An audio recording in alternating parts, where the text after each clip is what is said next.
Артымда 80 соток жерге тамчылатып сугаруу жолу менен кайракы жерге эгилген помидор көчөттөрү. Ал эми бул тарабында болсо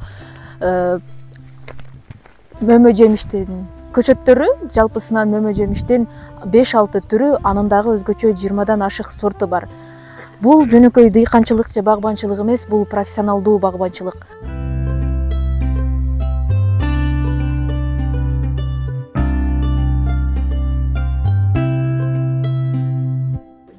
Мен өзүм Кыргыз-Түрк Манас университетинин Алчар факультетин бүтүргөм, агроном консультантмын. Анан бул жерге өзүм Түркиядан көчөт алып келип, элдерге бак кылып берем. Түркиядан карлик, полукарлик ушундай жаңы көчөттөрдү алып келип, элдерге бак кылып берем.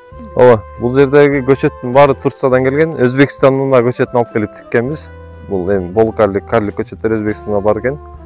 Тигип, башта 3 гектардан ашык жерди кайра буздук. Түркиянын көчөтүн эктик, Өзбекстандын көчөтүн эктик. Өкөтөң бирдей турат. Анан өскөндө эле бул 1 метр, жарым метр шагатты Түркияныкы. Өзбекстандын көчөттөрү шагатпай эле жалбырак шагар ошол боюнча катып калды. Бунун базары сентябрдын 20-сына чейин. Сентябрдын 20-сы Папанын, Нокаттын дагы башка жактын алмалары бушуп кетсе, бунун баасы түшүп кетет. Бирок 1 айда жакшы бага сатылат бул. 120 сомдон баштап 80 сомго чейин сатылды былтыркы жылы. Тамырдын дагы өзүнүн маркалары бар да. 106, 111, М9 деп коет. Буюрса ушул көчөттөрдү ушул жерден чыгарганы өзүбүз иш баштадык быйылкы жылы. Мисалы ким бак кылам десе, барып туруп жерин анализдейбиз. Деңиз деңгээлинен канча метр бийикте жайгашкан, шамал каяктан келет, шамалдын багыты, топурак анализи, топурактын составында механикалык, химиялык курамы кандай, микро-макро элементтер анын ичиндеги, ошолорду карап туруп, ошого жараша топурак туздуубу, кычкылбы, шордубу топурак. Мисалы ошолорун карап туруп, бул жерге ушул тамырдагы, мына ушул өсүмдүк бул жерге туура келет экен. Ушул даракты отургузуңуз деп туруп, биз гарантиясы менен айтып бере алабыз да.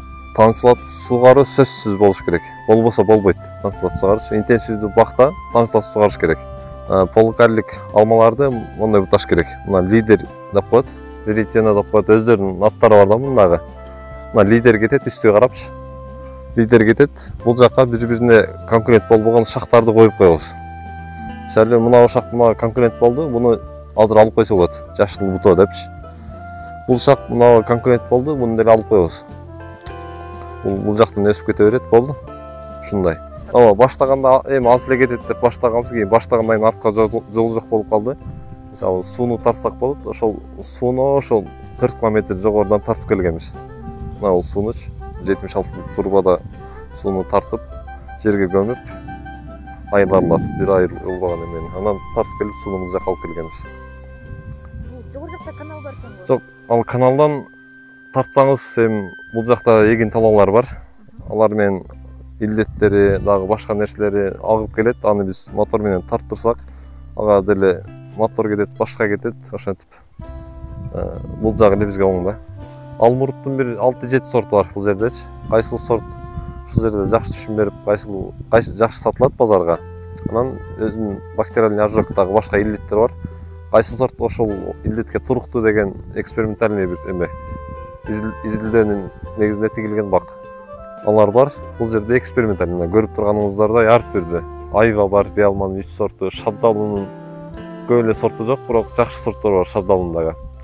Андан ары гилястын 6 сорту бар, гилястын.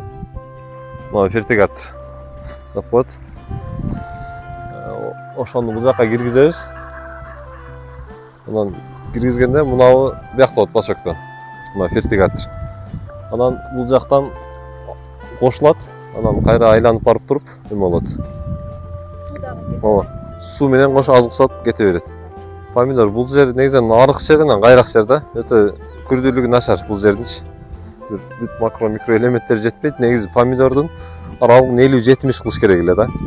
Анан бул жерде тамчылатып сугарабыз. Анан арасын 20 эле кылып койгонбуз. Помидор жакшы чоңой албаш деле мүмкүн бул жердечи. Ошого бул Лоджейн деген помидордун сорту.